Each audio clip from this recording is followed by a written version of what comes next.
भाई भाई का प्यार। मनोहरपुर नाम का एक बहुत ही सुंदर गांव था जहाँ की मिट्टी बहुत ही उपजाऊ थी। उस गांव की मिट्टी में हर तरह की फसल उगाई जा सकती थी, इसलिए उस गांव के अधिकतर लोग खेती किया करते थे और उस खेती के सहारे ही अपना जीवन यापन करते थे।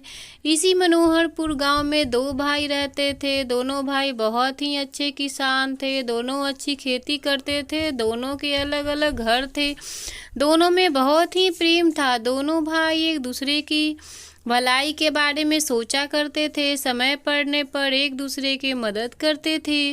इस वर्ष फसल बहुत अच्छी हुई। फसल की कटाई, उस फसल से अच्छा अनाज पैदा हुआ। खलिहान में सबके अनाज के ढेर लगे हुए थे।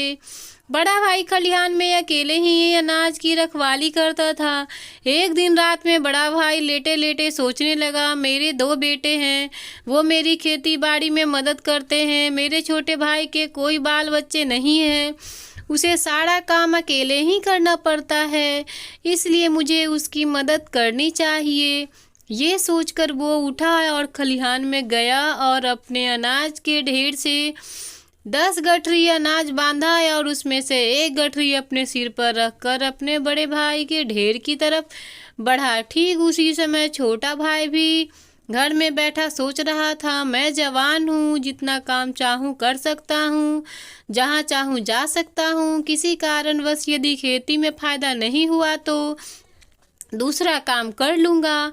हमारा खर्च कम है, लेकिन मेरे बड़े भाई तो बाल बच्चे वाले हैं, घर गृहस्थी के खर्च अधिक हैं, इसलिए मुझे उनकी सहायता करनी चाहिए।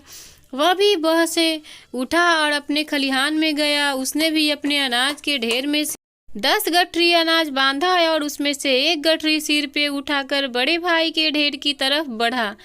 एकदम अंधेरा था, आसपास भी कुछ दिखाई नहीं दे रहा था। दोनों भाई एक दूसरे के अनाज के ढेर की तरफ बढ़ रहे थे। अचानक वे एक दूसरे से टकरा गए और दोनों चौंक कर एक साथ बोले, कौन है, कौन है? दोनों भाइयों ने एक दूसरे को देखा। उनके सिर पर अनाज की गठरियाँ थी। दोनों समझ गए और बड़े भाई ने कहा, छोटे, तुम्हारी मदद करने वाला कोई नहीं है। खेती का सारा काम तुम्हें अकेले ही संभालना पड़ता है।